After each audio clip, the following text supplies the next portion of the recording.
Welcome to Neurosalience, the OHBM podcast.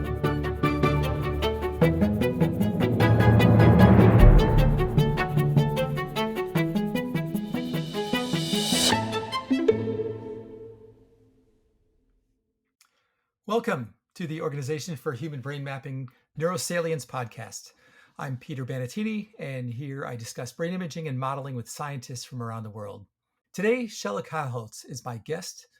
Dr. Keilholz received her bachelor's in physics from Missouri University of Science and Technology in 1997, and her PhD in engineering physics from the University of Virginia in 2004.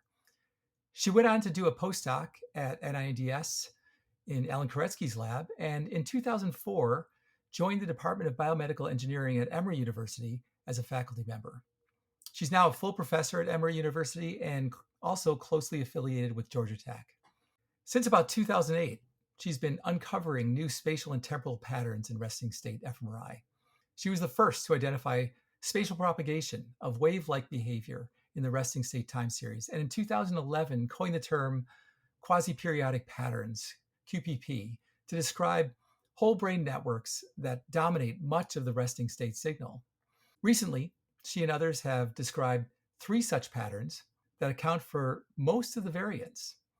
Here we talk about her career, but also spend most of the time delving into how these quasi-periodic patterns mesh with the landscape of the many different features of resting state fMRI that continue to be found. She has shown that these patterns may have a central driver and may relate to such things as vasomotion, global signal, arousal state, and attention.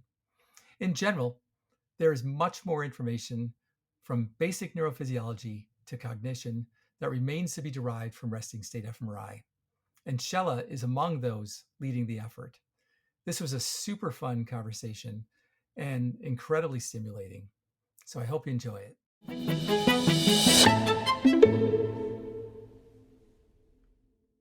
Today, we're talking to Shella Keilholz, who I've known for years. It's funny in this field, like everyone who's been sort of active in this area sort of now has probably known each other for at least 20 years. But just to begin, welcome, Shella. Thank you. It's great to be here. Yeah. So why don't we just start? I've noticed in this podcast that when people come up to me, they really appreciate me sort of talking about people's how they started and what their background is and why they got into where they are right now. So I noticed that you're a physics major at Missouri University of Science and Technology, and I'm kind of curious why you chose physics. You know, people usually choose like either engineering or something else, and I was a physics major as well, and I had my own reasons. I was sort of hedging my bets, technical field that I can either get into engineering if I wanted to, but I still was able to take liberal arts, and it's worked out well. And I was always kind of in the back of my head, sort of interested in the brain as well. So, but I'm kind of curious. Yeah, what made you interested in physics? And like a lot of things that's happened in my career, at least, it was a lot of luck. I didn't know any scientists. I didn't know any engineers. I didn't really know what I was getting into, but I loved my science classes. And so I thought that sounded like fun. And so when I was looking at the science options, there was biology. And I thought, well, that's basically applied chemistry. So I looked at chemistry and I thought, well, that's basically applied physics. And so I figured I'm going to start with the most fundamental thing, and then maybe I can go on to these other things, after I learned the basics. And, I never made it out of physics, really. Well, I mean, and it's interesting because, right. I mean, it's that's what I like about physics too, is that it's sort of like it looks at things in first principles. It seems that the more you further go into the science, there's more. And I liked it also because there was not a lot of memorization or things. You just learned how to think. Right. And, cool. Yeah. Cool. In a lot of ways, I think it still influences how I think. I think physicists have a tendency, we want a model, right? And we want a simple model.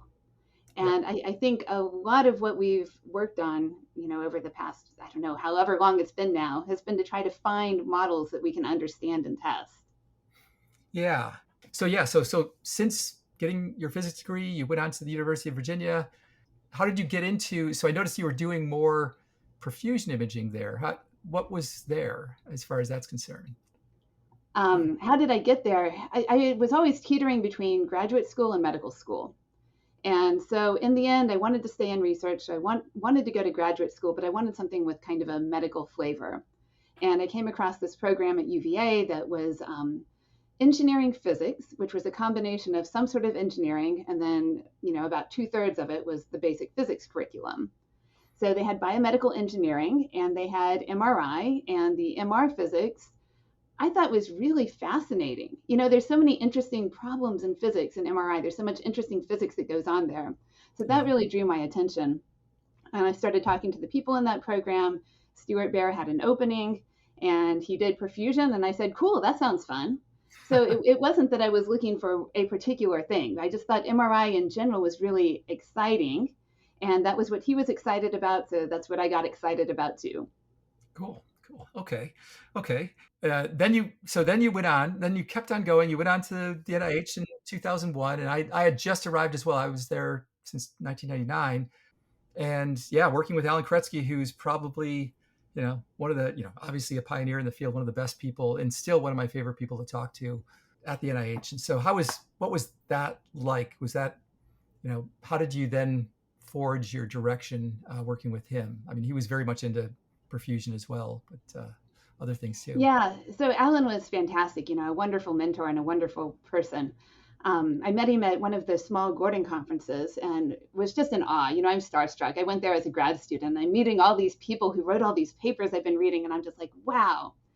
So I sat with him at breakfast one day and said I was going to be looking for a postdoc, and he told me to come and check it out. And at the time, the NIH had gotten one of two 11.7 Tesla MRI scanners in the world, and I was dying to play with that. So I talked to Alan about it. He said, great, come. He said, you can do anything you want as long as it involves the brain. I kind of went, oh, because I really wasn't interested in the brain at all at that point. I was completely naive about what we knew about the brain, for one thing. And fMRI had gotten started, and I had this kind of vague idea that the people who did fMRI were going to do these experiments where they showed people different things and made them do different things. They were going to sort it all out. We'd know which part of the brain did what, and that would be the end of it. And I had zero interest in doing that kind of cataloging. Yeah. Like, okay. But I went there, and then I learned all of the things that we don't know about the brain and realized it was a lot more interesting than I had, anticipated. So he sucked me in, and I've been stuck on brain stuff ever since. Okay. Well, that's actually, that's it. That's interesting. I mean, right. I mean, Alan, and Alan delves very deeply. I mean, definitely the science. I mean, that's actually true. A lot of people just think, the fMRI people and the neuroscientists just sort of like, okay, once we've cataloged it, we figured out how the brain works, and that's it. I mean, that's it. Next thing. But no, we know nothing about the brain, actually. We're just beginning to understand how little we know. Exactly. The more experience we go, the more the mystery deepens. And I'm sure it will continue to do that for a long time. But so, and you were developing various ways of looking at obviously markers of neural activity, and also just basic physiology, blood volume and blood flow. And it's sort of, I was looking at one of your early papers comparing, back then there was a mystery as to the relationship between blood volume changes and perfusion changes. And you had started working with animal models and doing some really nice, careful experiments. And you showed that, the blood with the contrast agent, that blood volume takes a little bit longer to return to baseline after activation than BOLD. And that was sort of brought up as one of the explanations for the post undershoot. So you have more blood, more deoxygenated blood that goes under. And that was satisfying to me, although it's interesting. And this is something that sort of defines the field as well. And especially also in resting state now is that, you think it's solved, but then there's other groups like Peter Van Zyl who claims that there's, continued higher metabolism afterwards. And now there's a more recent sort of idea that it's also kind of compelling that it's some sort of inhibition that reduces flow. And then causes a decrease in BOLD as well. So it's still, it's interesting. It's still kind of a mystery as far as that's concerned. So, but anyway, but onward to then you did great work there. And still, it's also is interesting too with that blood volume technique. Is sort of fundamental in terms of just understanding the basics, the very basics of the contrast, which we're still trying to figure out. But back at so now you got an offer from Georgia Tech, or I'm sorry, Emory, and so what made that job attractive to you? So it was a lot of luck again.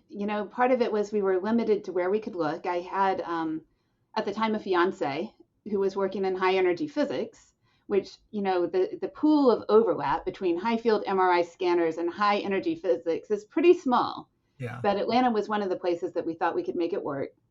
And then besides that, when I interviewed at the joint Georgia Tech and Emory department here, the thing that really impressed me was how collegial everybody was and how collaborative. And coming from NIH, where that's expected, I really liked that. I appreciated that. I didn't know that other places weren't like that until I had started that interviewing process and found that, in some departments, you have the feel that people don't want to talk about their latest work. They'll talk about something that was published 4 years ago, but they won't tell you what you're doing now. Yeah. And I don't like doing science behind the times. I feel like if we want to really push the frontiers, we've got to be sharing our results, sharing our information, talking to each other, about the latest and greatest, even if we haven't published it yet. Yeah. And so I really liked the atmosphere here. It felt very, very much like that was taken for granted and accepted and encouraged in a way that it wasn't in everywhere that I've been.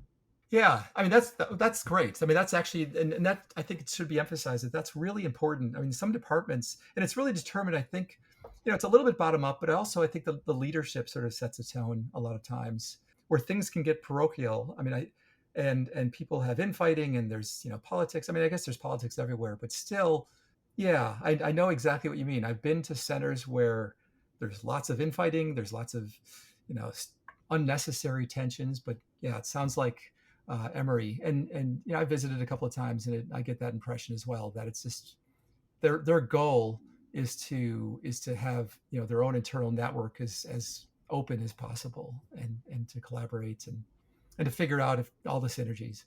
So that's great because it really is a win-win situation. It's it's always good.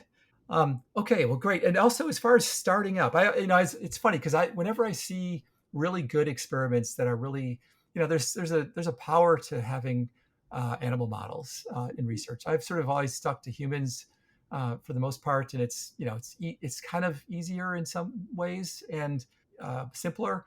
How hard is it to start up animal model suite for doing fMRI? So in some sense, it's very easy, right? If you have a preclinical scanner, you have the monitoring equipment, you have everything you need to make it work right there. The hard part is the experience in maintaining the animal condition, because the animal physiology is critically important. And still, we do most of our experiments under anesthesia. Groups are trying to move to awake animals that has, its own set of issues and problems. But if you, kind of take the standard experiment that's done under anesthesia, I hadn't realized how much small changes in animal physiology could impact your results. It makes sense, really. We're talking about looking at blood flow correlates of neural activity, and certainly these kind of systemic changes that you would get in blood flow, even from things like body temperature, can really influence what you get out of the experiment. So, this is one of those things. I sat with Afonso Silva at the NIH for, years, just learning how to do this and learning how to keep the animals very stable in a condition where we could get reproducible results. So I think that's the part that's underappreciated when you think about animal experiments. Right. And yeah. Okay. All right. So sorry, you have the scanner, you have the animal, and right, keeping it stable. I mean, people, talking with Sonji Kim, for instance, he constantly is talking about various anesthetics and how, that affect. And the brief experience I had, right, like keeping the temperature exactly right. But it seems like you also have to have if you're doing things that are a little bit more invasive, having a really skilled surgeon, I guess, would be helpful, or learning those skills or something like that yourself. And absolutely. And in my lab, Wenju Pan has been with me for a long time now, and he is wonderful. He's an amazing surgeon and has really been the one responsible for our success in doing all of the multimodal things that we do. Yeah. He's recently learned to do wide field optical craniotomies and set up the optical imaging system in the scanner. So animal models give you the possibility of all of these really powerful, specific, invasive measurements to go along with the fMRI. But Yeah. it takes a lot of preparation and a lot of work to get everything in a condition where you can get good, reliable data. Yeah. Yeah. Yeah. And are you, I think I saw a paper where you were you starting to use optogenetics as well, as far as, yeah, trying That's to, right, yes. which is also, the latest powerful technique for direct neuromodulation. But okay, all right. So that will sort of work into the part that the main part of the podcast that I'm actually hoping to learn something as well. So I think I was trying to look back. I didn't do an extensive literature search, but like in 2006, you had some of the first evidence for. I think that maybe there was some before then, but I don't know of resting state fluctuations in the rodent brain. Was that among the first, or is that? I think it was the same ISMRM where Hanbing Liu presented as well. So we were two of the first groups that had looked into the animal model. Okay, and it's interesting because I remember when I saw that I was thinking, oh, okay, so it's not something uniquely human. It's not like just conscious thoughts or things like that. Or when you saw that, were you sort of surprised, or what were your thoughts? I guess we were surprised and excited. So I had a rough transition to a faculty position. I had to learn to write grants, which I had never done. And I went about it entirely the wrong way. And I wrote my first grant on how resting state fMRI was complete nonsense, and I was going to show it in an animal model. So you can imagine how that went over.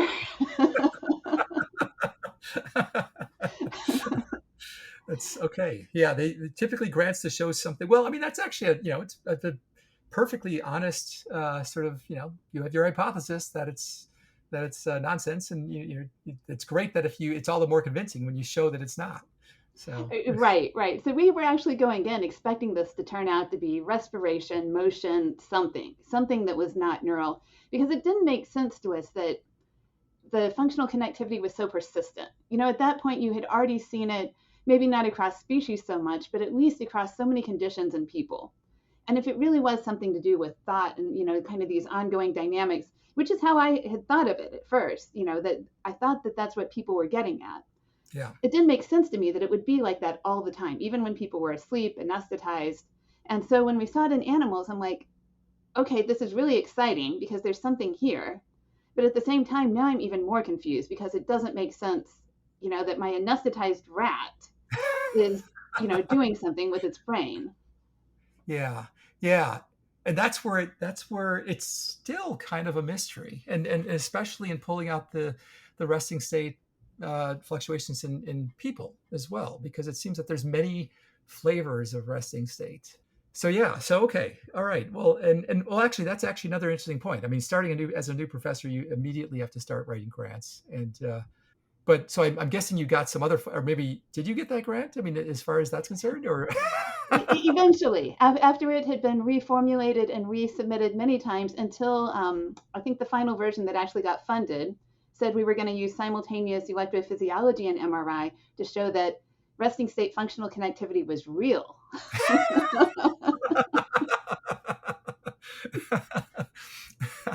All right. So now starting with getting more into resting state. So so it seems in 2008 you were looking at more the dynamics of the functional brain networks, and it seems like you had this I was looking, actually you have several really outstanding students and postdocs. I think that's sort of testament to you that you did such a great job mentoring them. But Mahid wrote this abstract or paper in JMRI, and then later a paper in Neuroimage in 2009, basically describing these traveling waves, which was the first. I mean, it's interesting too. This is actually, I really want to emphasize this point too, how kind of the definition of, or sort of an example of a really good scientist is that they they really observe things carefully, and they sort of step back and see how it's different. Because I remember, looking at an fMRI data, just looking at the resting state, seeing things that look like traveling waves, where I'd be like, huh, okay, well, that's interesting, and then go on to the next thing. Um, but you actually saw it and documented it as a thing, and it's actually really became more of an interesting thing. So I don't know if you want to describe that experiment and the set of Yeah. Yeah, this is another one of the ways where I've been really lucky because, like you said, I've had really wonderful students, and Wakasa was one of them. And you learn as PI that some of the most interesting things come when your students don't do what you told them to do or what you think you told them to do. So I said, okay, I think, there ought to be some time dependence in this resting state functional connectivity. If it's really reflecting what our brains are doing, we know that shouldn't be stable, right? So I said, let's look at this. And I told Wakas to go look at it. And, in my head, I had some sort of windowed thing going on. I don't know that I had spelled out specifics or anything, but that's not what he did. He made a movie. And he brought the movie to me and we looked at it and we watched. And he's like, look at this. And we could see these bilateral patterns of activation. Yeah. I think the other way we were lucky is that we were looking at data from an anesthetized rat. And so I think these patterns dominated maybe more than they would in human data. Maybe we're easier to see because there's nothing else going on. There's no motion. Everything is very stable otherwise. So we go, oh, wow, that's really cool. But we were a little concerned that it might just be the anesthesia. That was my first thought. Oh, this is something that the anesthesia is introducing. So we said, okay, well, let's characterize how often these waves happen.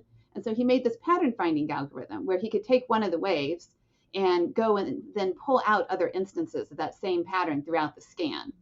And this was all just based on visual observation. I mean, we would set the segment we used to look at and then correlate it with everything else to find the rest of the waves that looked like that, just to get an idea of how consistent they were, how often they occurred, all of that. Yes. So we were doing this for our anesthetized rat data, hoping to, say something about the influence of anesthesia. And then just for kicks, Wakas downloaded some human data and ran it through the same algorithm. And to our surprise and, astonishment in these awake people, we saw the same sorts of reproducible spatiotemporal waves. And this time they were kind of this default mode and task positive mode that were participating in the wave. Yeah. And that's where we really got stumped, kind of confused and very interested to understand what this meant about what the brain was doing, in this unconstrained resting state condition. Yeah.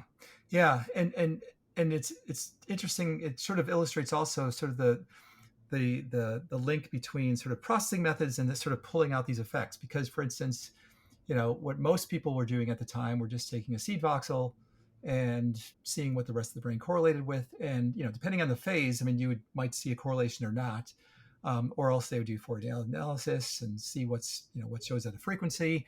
And so, it really is dependent upon sort of this iteration between, like you said, looking at the movie and sort of like just looking at it, and then sort of developing methods to sort of further pull that out, as opposed to sort of looking at it as a black box and saying, okay, what's the best? Well, let's do ICA or whatever. I mean, you wouldn't have pulled this out as well. So that's important. And so as far as the humans and the rats, so we'll get into this in a second. Maybe I'll just, and so then and then in 2011, finally, in your paper, also with Mahid, he uses the term quasi-periodic patterns, which sort of caught on. People were kind of intrigued by that term. And so what was so you might, why don't you just start by like you just already mentioned, you saw these waves, and just to maybe describe the timing of the waves, like what's the periodicity. I noticed in rats you found it was like 4.7 seconds. Humans, it's a little slower. It's like 10 seconds for a half cycle, or maybe in a 20 seconds for the full cycle. And maybe describe what's unique. I mean, obviously it's really hard without slides or It's people can read all your your papers or listen to your talks on YouTube about this. But sort of what was special about the way you pulled the signal out? Like you were mentioning it briefly, but maybe go into a little bit more just so people have an idea of what it was. Yeah. So I mentioned that we were taking a seed and then kind of looking for other segments like that seed. Well, inevitably, at one point we messed up and we picked the wrong seed, and we were still able to pull out the same pattern. Yeah. And that said to us, this is actually going on at time points where we can't even see it. And so we started to do kind of more of a random seeding and clustering to kind of pull out the most dominant pattern. But what we get from that algorithm, besides the pattern itself, this kind of average template of the spatio-temporal evolution, is a time course that tells us how strong that pattern is at each point of the scan. And if you look at that, these patterns kind of happen, a lot of times we'd see them back to back for a while. Like you said, the timing depends on the species and the condition. In humans, it's about 20 seconds. So we might see these 20-second patterns back to back very strongly for a little bit of the scan.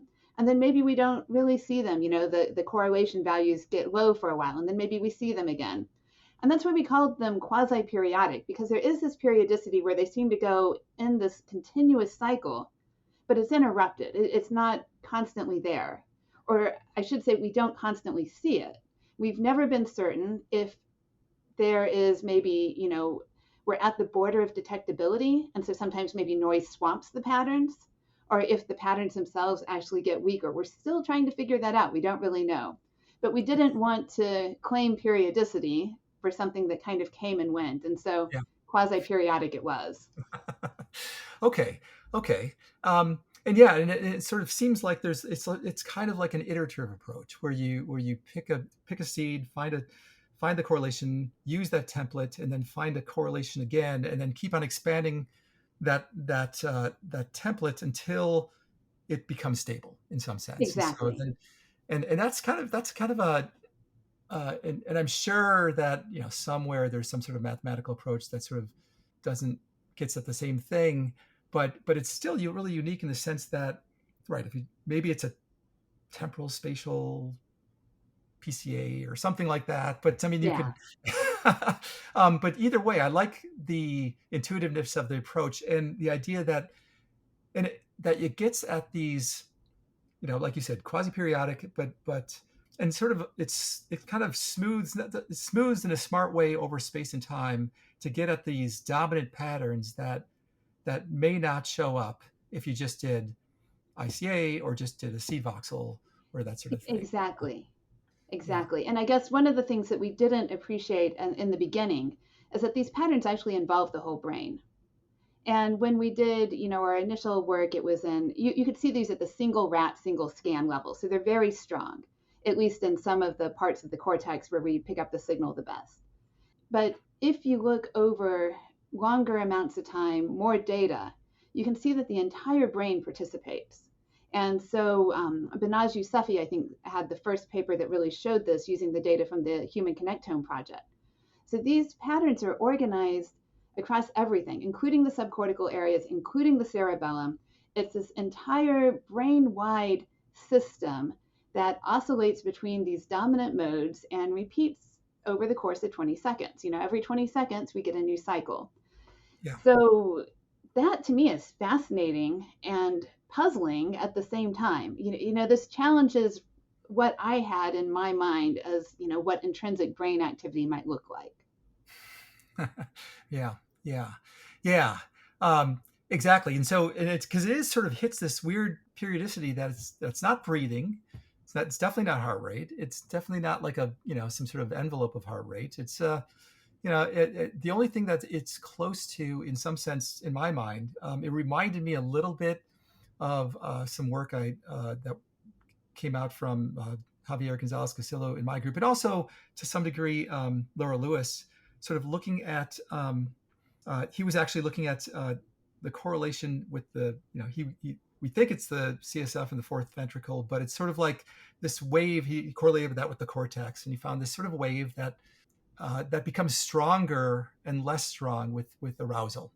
So if you become, actually, it's inversely. So if you become more aroused, it dampens down. If you become less aroused, it increases. And just to jump ahead, I know that there was another paper. I know Katie Chang was on it. She may have been. Well, I'm not sure who the first author was, but Turchi in Neuron in 2018. They actually pointed to this area called the nucleus basalis. That if they knocked that out, these waves, and I don't know if they're the same waves, but they disappeared. And Right. So it's sort of, as you suggested in your papers, it could be like a central regulator. You can't imagine the brain sort of computing in that sort of way, but of that sort of maybe keeps the tone a certain way. Right. And this is jumping way ahead, but might as well. So, what do you think? What do you actually think it is? I mean, and how might you go about? And also, we'll mention this too: is that it's not only the traveling waves. I mean, you actually had sort of narrowed it down to sort of three quasi-periodic patterns that sort of explain most of the variance. And some are standing waves where it's just sort of like for the test positive, test negative, maybe they alternate, and some are sort of they kind of wash over the head. And I think one is a traveling wave, two are standing waves in some degree. So what do you think? What do you think is going on? This is like the question that I'm probably going to be investigating for at least the next 10 years. We're trying to understand this, but you mentioned the paper by Turchi, and I think that's an important one. I should say first that in humans, at least, the three primary components that we see, component one looks a lot like the global signal. And that looks a lot like the pattern that they describe in the Turchi paper that was suppressed when they went in and stimulated the nucleus basalis. So there's ties there to the neuromodulatory systems. Okay. The second component looks like our QPP that I said that we found in the human data, which had been global signal regressed. If it hadn't been, we probably would have pulled out that first component instead. It turns out you can kind of do an iterative process and get rid of one component and then find another. Or you mentioned the three components that kind of describe everything, the three QPPs. Taylor's paper used a complex PCA approach to pull those out. Yeah. And so whichever way you go about it, we get these very similar three patterns that are global signal, alternation of task positive and default mode, and then something else that we don't completely understand at all, really. So, a little less clear interpretation for the components after that. Yeah. So neuromodulation, though, I think is important. And I think Katie's and the Turchi papers show that. We've done some experiments. We gave a neurotoxin that killed off LC neurons in rats. And we lost the patterns completely. So the LC neurons is sorry, locus coeruleus. Okay, yeah, locus coeruleus. Locus coeruleus neurons. So the major nucleus for noradrenergic signaling in the brain. Okay. Yep. So, if you kill those neurons off, these patterns go away. But I don't think that I had hopes at one time that each pattern probably reflected some sort of specific neuromodulatory input. But I've convinced myself that that's probably not the case. That these neuromodulatory systems are so interconnected, but we may be seeing shifts in the balance of neuromodulatory input. And you mentioned Javier's work in sleep and Laura Lewis's work, and that's something I'd like to try to make a connection to, because I think one of the things we've noticed is if we look at the distribution of the patterns in HCP data, and this is something we just had an abstract at OHBM, it's not published or anything yet, in about half of the subjects, the distribution shifts over the course of the scan. And the global component grows more dominant, which makes sense. We know global signal increases as people get drowsy. But I think that's evidence that these could be representing some sort of balance of neuromodulatory input. And we also mentioned before the optogenetic stimulation. So one of the things we're hoping to do now is to go back and specifically manipulate different nuclei. The neurotoxin experiment was cool, but it's like taking a hammer to that system. We're just breaking everything. I think these more subtle manipulations could give us more realistic input about how the interconnectedness of the different nuclei drives the expression of those particular patterns. Yeah. Yeah. And I was trying to make sense of the locus coeruleus, because, if that's adrenergic, that's sort of like excitatory in some sense. And yeah, but these patterns seem like they grow with drowsiness. And so, like you said, there's some sort of an interaction between, excitatory, inhibitory, maybe that sort of is key for keeping things sort of tuned up in some sense. Or yeah, and okay, so one thing. Then the next thought that I usually have when I look at this now, I'm thinking, okay, so we're all the people who do parcellation and then put the connectivity into matrices and say, oh, look, there's differences between these subjects. Is all they're looking at sort of manifestations of this, or are there other patterns of connectivity that are occurring at small? I mean, there are, but I mean, how much do those contribute, and how much are they influenced by these three patterns? And is it better to get rid of the three patterns to look at this sort of local connectivity, or is there somehow an interaction that you want to leave it in? So Yeah, no, that's a great question. And it's one of the projects that we've really wanted to do, is to try to understand how these intrinsic patterns of activity interact with these spontaneous, or not necessarily spontaneous, but transient activations that we have in response to environmental stimuli, cognition. We know those are there from fMRI. We know we can detect them. We even know that they're in our signal, so yeah. that must be happening. Yes. I don't think that's what most of our functional connectivity matrices are capturing. I think most of the correlation that we see is due to these large scale patterns. I can't say all. We account for about 70% of the structure when we take out these three patterns. So there could be interesting information about individual activation, sensory input, environmental stuff, in that remaining 30%. But also in that remaining 30%, one of the things we see are very strong correlations between left and right hemispheres. And I don't think that that's that environmental stimuli or that task related activity that we're interested in. I don't know what it is. I suspect it has something to do with hemodynamics, the symmetry of the vascular system, Yeah. and some sort of resonance, maybe. Okay. So Nanyan Zhang has got this great paper out with Wenyu Tu, I think is the first author, and they looked at functional connectivity and sedated and then isoelectric animals, where they've been given a drug that basically kills off the neural activity, still breathing. And they were looking at respiration, so it was something, aside from kind of what we're talking about here. But in those isoelectric animals, they still saw this bilateral connectivity, even though most of everything else went away. That was still there. So Okay. that makes me think there's some sort of vascular mechanism, that might be entrained, coupled to recruited by coordinated neural activity, but maybe amplifies it in selective circuits. Interesting. And that reminds me a lot of Kleinfeld's work. Yes. Looking at vasomotion, and he claims, oh, this is all vasomotion, and vasomotion sort of like, there's a ties in with helps potentiate maybe connectivity, and you have to have this sort of certain frequency, and it's a little bit lower frequency than 0.2 hertz. It's sort of 0.05 or something like that, but yeah. And so how does it, so it's, you're right, it's like this puzzle. You have all these people who are making these different observations, and the brain is fluctuating, and you're just trying to parse it out. And so what are your thoughts about how vasomotion might tie in, I guess? I definitely think it contributes, and I don't think we really understand exactly how yet. I mean, the vascular system and the neural system of the brain evolved together. It makes sense that they might influence each other, that they've come, together for some sort of optimal functioning.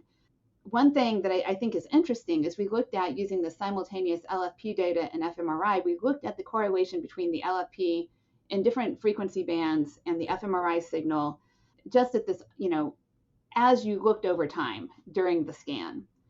And it's appallingly bad.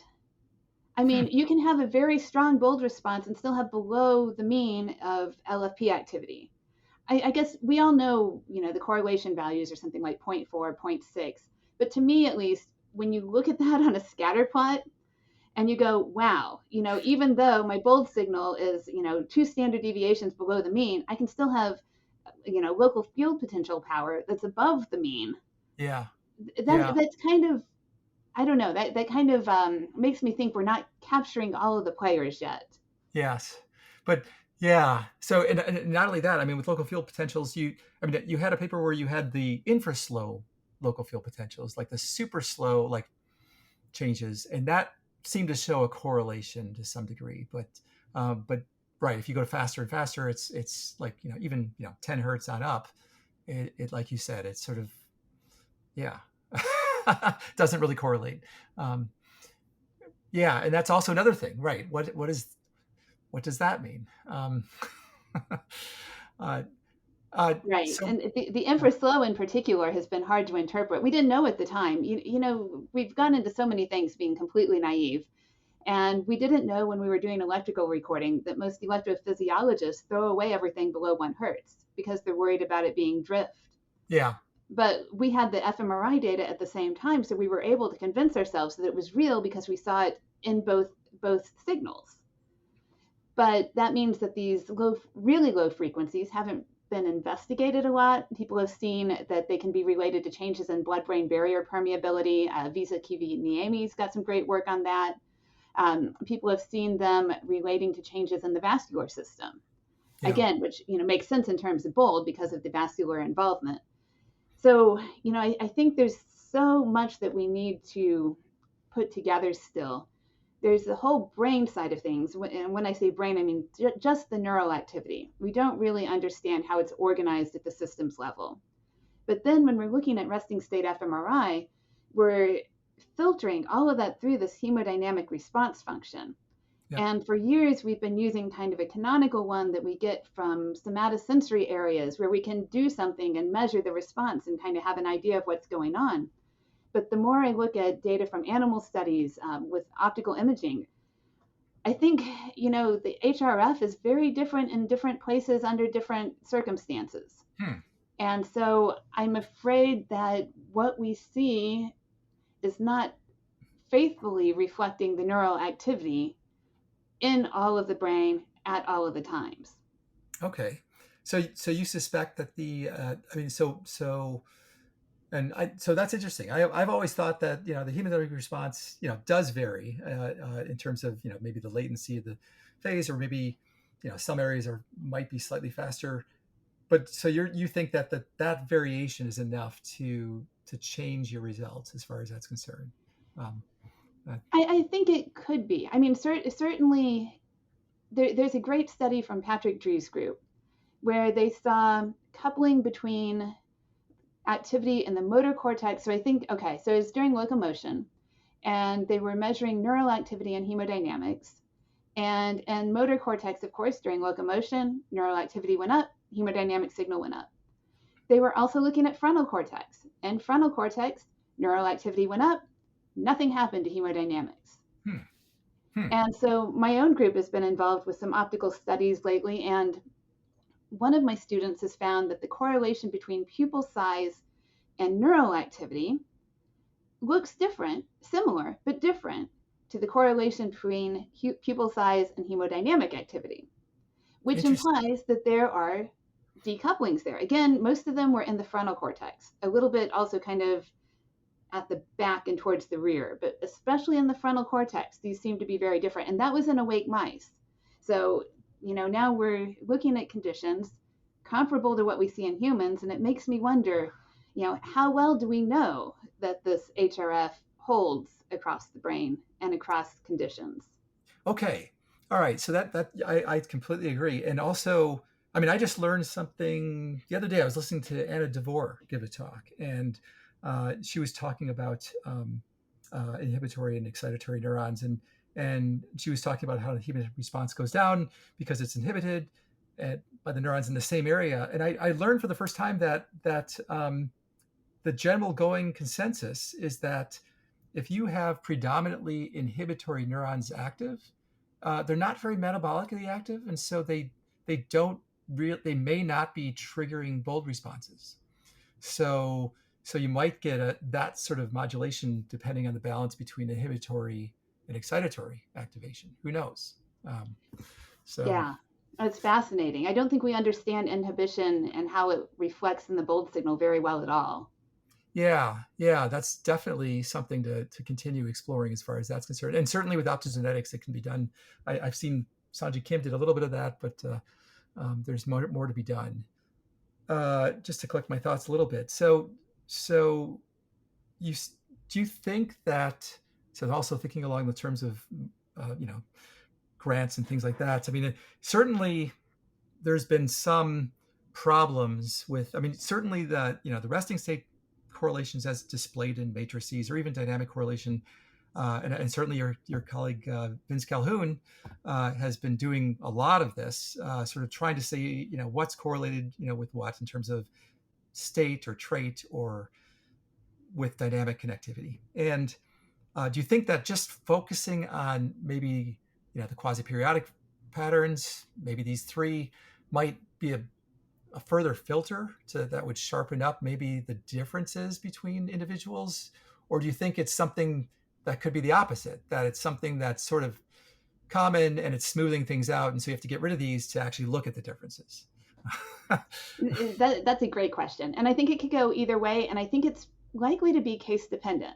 So, sometimes in neurological disorders, you see this widespread pattern of changes in functional connectivity. I'm thinking Alzheimer's specifically.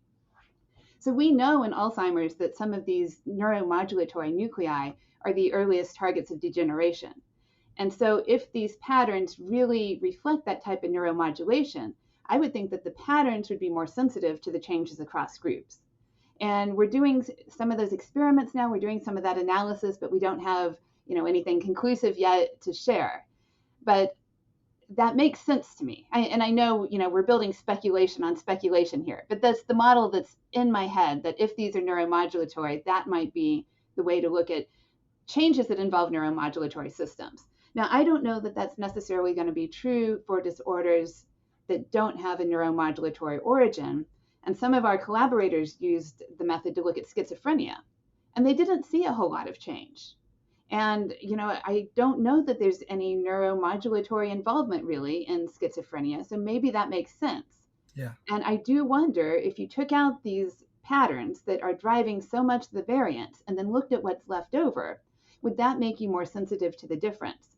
And, I'm especially curious about this in the sense of the variability, intra-individual variability in the response to a stimulus. Because as a physicist, this is one of the things that bothers me with my model, right? I have a anesthetized rat. He can't move. I'm controlling the environment. I give the same 4-pos stimulus 10 times in a row, and I get a different response every time. I thought at first that it was just the variability with fMRI, scanner noise, HRF, I don't know what. But no, if you look at the LFPs, the neural response is different every time. Why is that? And the only thing I can think of is that it's got to be a state dependence, right? That there's something about the state of the brain as a system that influences the response in that local area. Yeah. And so if we are saying that these 3 big patterns describe the state of the system, then either taking those out or accounting for the phase or the amplitude or the distribution might help us to understand why that local response is different every time. Okay. It reminds me a little bit of looking at things like, it seems like a tone, like keeping a certain tone of cognition, sort of Right. a readiness. And other things that are related to tone would be indicators like heart rate variability. Yeah. And that would be interesting to sort of, see if there's a relationship there. There is. Oh, really? So we've got a preprint out, again, with Taylor Bolt leading it. And Katie is, I think, the senior author on this one. And it looks at that first component, which is the mostly global component, and ties it to all sorts of measurements of autonomic nervous system activity. It's like there's this unified autonomic process, and that's what that global component ties to. Skin conductance, heart rate variability, changes in respiration, all kind of linked together in this unified process. And, I think that brings up a point that's really important. And that is that I think we need to put the brain back in the body. As a physicist, I like having it in a black box and thinking that, I can just look at what it does, but you can't put it in a box. There's constant input coming in, output going out. And really, that's the majority of what our brain evolved to do.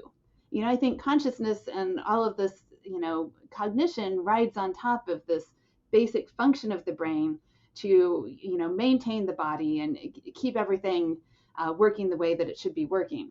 So I think if we want to understand this intrinsic activity, that a lot of that is probably related to this maintenance of the body. There's Yeah. some really cool work on ties to gastric rhythms. Yes. Yes. Yeah. I've seen some work from Johns Hopkins, but also elsewhere. Yeah. I mean, right.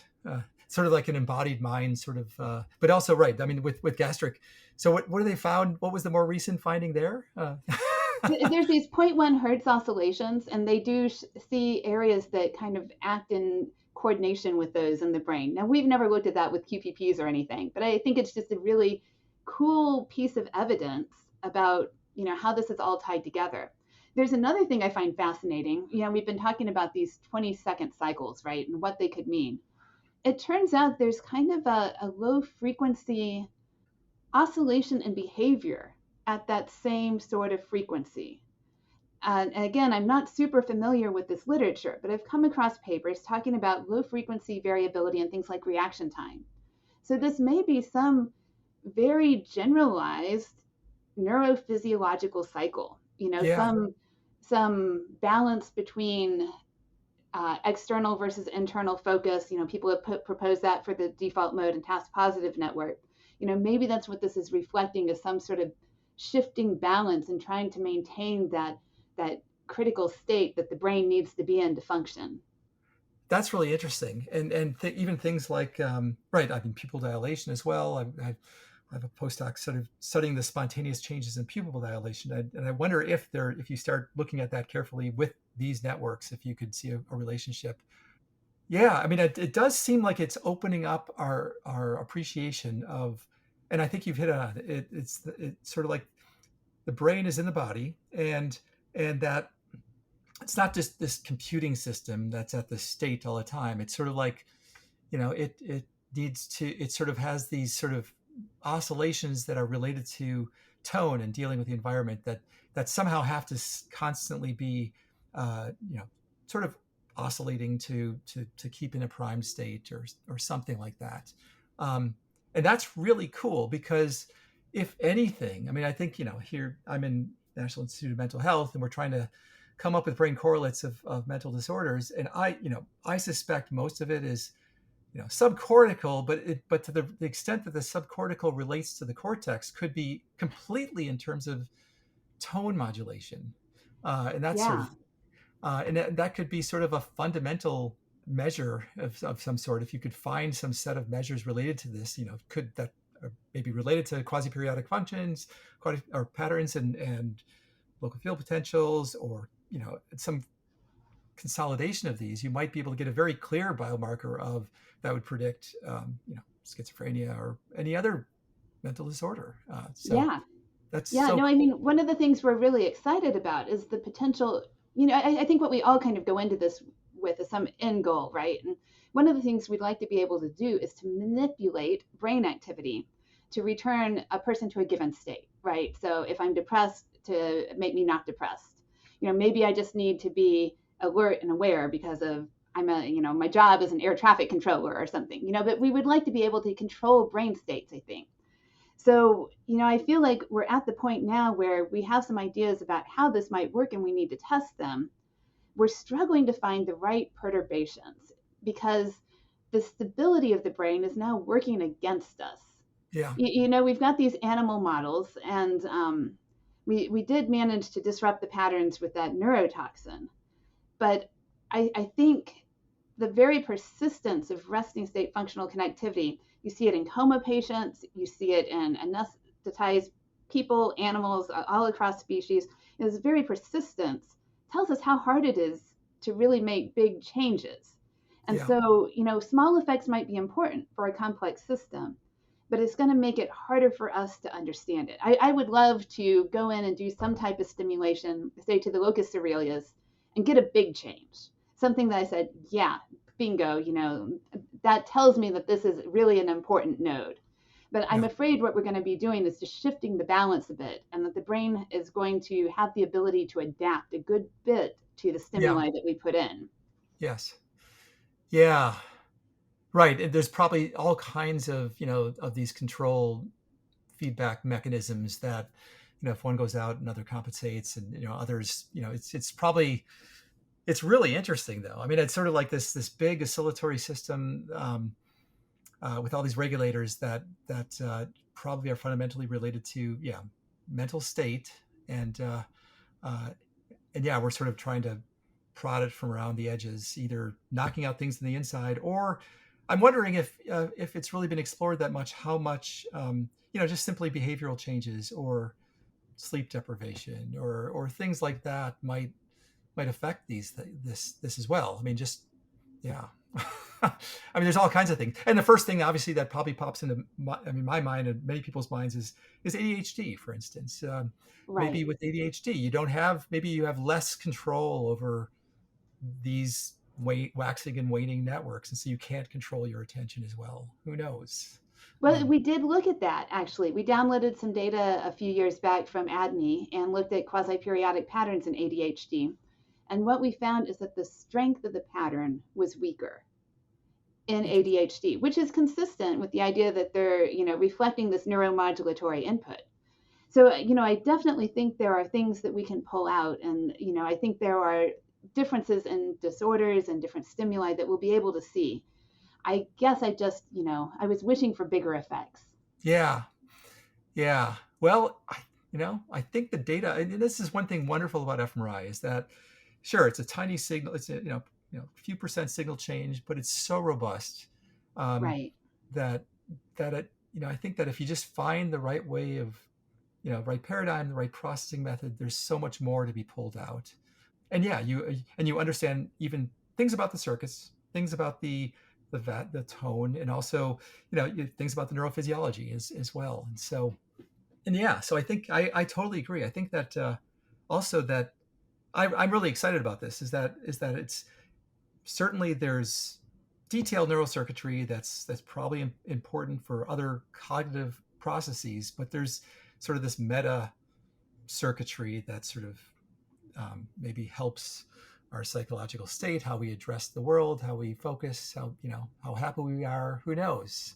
And are you so? It seems that your work is focusing on this, and just to mention Vince again, he's there at Emory, but he seems like he's sort of going on multimodal and sort of looking at more dwelling into the dynamic states with specific areas as they connect. I'm sure there's lots of areas of potential overlap. I mean, it seems like obviously you work with Vince all the time, but I'm kind of curious what your thoughts are on that. Yeah, no, it's great working with him. I'm on a lot of the committees for his PhD students, and he's on a lot of mine. So it's fun. We get to keep up with each other's work. I think it's very complementary. Yeah. He's taking the approach that you use big data, you find biomarkers. They're doing very sophisticated analysis methods, to pull out kind of the maximum you can extract from frequency, from time, from space, pull all of that together to really try to get the most sensitive biomarkers that they can find, which I Yeah. think is amazing. I guess my own interests lie more in understanding the mechanisms that give us those biomarkers. So that's where I feel like we're very complementary. Yes. We want to understand why the activity manifests in the way that it does.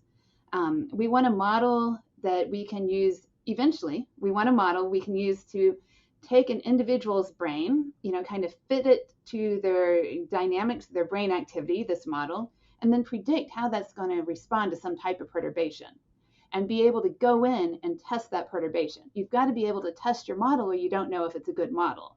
Yes. Yeah. And I think, the animal models are what give us that opportunity to do that kind of test. We don't have all the tools that we would like to have yet, but I think we're kind of pulling things in that direction to try to start investigating, whether we can understand how the brain should respond to a particular type of stimulus in a particular individual.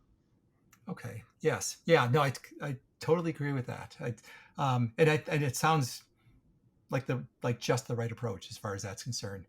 I had one other question related to this, and then we can just sort of start wrapping up in terms of general, things. But and that is sort of the thought occurred to me too, is that some people argue, and I'm sure they're unifiable, but some people argue that all of resting state is not these slowly oscillating functions, but more defined by discrete events. And you even had a paper that sort of suggested that there's maybe it's driven by discrete events, but how do you merge? And I'm sure people listening to this might wonder. Okay, so on one hand, you have these very sparse events that that might define resting state correlations, but then you also have these three functions that seem to suggest a much slower continuous change. So how do you merge those? Yeah, that's something we've thought about quite a bit, really. Because we've taken a lot of approaches to characterizing dynamics over the years, not just this whole brain spatiotemporal pattern. And I feel like they provide very complementary views as what's going on in the brain. There's a paper out by Eric Maltby where we explicitly looked at coactivation patterns in QPPs. Yeah. And also sliding window correlation. I think he did some phase synchrony stuff. But coactivation patterns specifically kind of capture these transient events. And there was a definite tendency for some of the coactivation patterns to occur at particular phases of the QPP, which makes sense. It's kind of like a snapshot, right? Yes. But I think they can provide other insight too, because you can have overlapping QPPs. I talk about kind of the primary one a lot, but there are also these others, these three patterns really that we talked about, and they can kind of overlap with each other. And coactivation patterns, I think, can capture aspects of that when these patterns overlap that commonly occur. And maybe they even account for some of that 30% of the variance that we still, or sorry, 70% of the variance, 30% of the functional connectivity structure that we still haven't described with these large scale patterns. So I think there's a place for both. I think we don't have the full model to understand how to interpret all of this yet. Yeah. Yeah. And everyone has I think that there's something emerging and everyone feels like, okay, now we're getting an understanding of these oscillations on many different time scales and many different spatial scales. And it's starting to come into focus. And I think in a large part due to your work over the last 15 years as far as pushing this. And so we had a pretty good sense of what the future might hold. But as far as your sense, what other directions might you be going as far as this is concerned? So I'll tell you two things we've got going on right now that I kind of mentioned, but I'm not sure I really said why we're doing them. One is optogenetic stimulation in fMRI, and I guess I did tell you why for that. We want to perturb models, right? So that gives us the power to perturb very specific nuclei, very specific cell types, and look at what the outcomes are throughout the brain. The other thing that we've just got working really is the simultaneous optical imaging in fMRI. And we've been collaborating with Eve Lake, who did the first nice demonstration of that to try to get this really going. We're excited about that because that again lets us look at cell-specific types of activity and how it relates to the bold signal then. And extremely curious about astrocytes. One of the things we want to do is label some astrocytes and see how that ties to bold, because I think that could account for that propagation that we sometimes see along the cortex. But more than that, it hits this other theme that I think is really ripe for exploration and that we're just beginning to get the tools to really start looking at. And that is this sort of cross-scale interaction that makes the complex system of the brain. I mean, we know stuff is happening at the level of a single synapse, at the level of a single cell, layers, columns. We have this kind of hierarchical organization. And as you go up in spatial scale, you get to slower and slower temporal scales. And I don't think we understand how things carry well from one scale to another yet. And so the simultaneous optical imaging in MRI will let us start to explore that a little bit. We can look at dynamic patterns in the optical imaging with high spatial resolution, high temporal resolution, and then try to fit that in the context of this whole brain image where we can even see subcortical structures at lower spatial and temporal resolution. So it gets us to some of these questions about what carries across scales. Yeah, no, I think that's great. I think that's we're ready to start addressing that type of thing. And I think that people never really imagined. Yeah, they always think of, when they think of cross scale, they think of seconds down to milliseconds, not seconds or milliseconds up to minutes. And that's, I think, right. I mean, that's the sweet spot of what fMRI can do. And as you've shown, right, there's these organization patterns that interact across scale, and there's interesting interactions going on that could be very illuminating as far as, right, brain state, computation, who knows what else. It's exciting. I mean, it really is. Yeah. I mean, makes me want to. It's been so much fun to come back to complex systems, because I kind of got away from physics for a long time, was more in MRI technology and everything, but kind of coming back to this complex systems approach, it makes me, appreciate the physics background again. Yeah, exactly. So it all goes full circle. So, okay, well, I mean, there's so much more to talk about, but I think one last question then. So as far as advice that you would give, you've taken this sort of track of your focusing. You have sort of this general background or MR physics, but then you moved to more the animal models and neurophysiology and also humans. But then you focused on this phenomena, which is unique in some sense, but still it makes sense to me. And so, what would be your advice? Maybe if investigators who are curious about resting state, or maybe want to get into it as far as that's concerned, even starting a career. I guess that I think there's so much more to explore. And I think that fMRI is our best tool for translational analysis. There are other ways to look at resting state activity, and I think it's really cool that they're starting to do things with MEG, EEG, kind of using the same sorts of approaches, even with intracranial recordings, which are really, really cool in humans. And then, of course, you've got the whole world of animal models. So I think it's going to take us a long time to start to understand this, complex system of the brain. And I think fMRI is going to play a key role as a tool for doing that. The other thing that I always tell my students is look at your data. And, I guess I feel like that was a very fortuitous thing that happened for us. But I think it's good advice whether you're looking for something new or not, right? Because a lot of times findings can be driven by outliers. So there's kind of the negative problem, where you need to look at your data to make sure it's good. But at the same time, sometimes you find something interesting and unexpected. And, those are the things I think we should investigate and not sweep under the rug. I completely agree. That's actually really, really good advice, especially with fMRI, where the data are so complicated, and sometimes just looking at it, as opposed to putting it through some sort of processing pipeline immediately, is, I think I completely agree with that. There's a real value to doing that, because the fact is, if you put it through a processing pipeline, you will see something, but you'll probably miss a lot too. And having that iterative approach of just looking at it, it's not the end of what you should do, but looking at it at every single stage. Outstanding advice. That's I always remind myself to do that too. Also, so all right. Well, I really appreciate your time coming on here, and I really think that this discussion sort of maybe helped, not only clarify your work, but also, it was a nice snapshot of the field of resting state and how exciting it is. I'll be talking to Vince a little bit later, in a couple months, but and I think I talked to Bharat Biswal, showing the beginnings of things. He's still active in this, and it really, there really is much more that will come of this. I'm almost 100% confident. So, well, keep it up. Thank you. Thank you so much for having me today. It's been great fun talking with you. All right. Well, thanks. Neurosalience is brought to you by Organization for Human Brain Mapping. This week's episode is produced by Ömer Faruk Gülban, and Jeff Ment.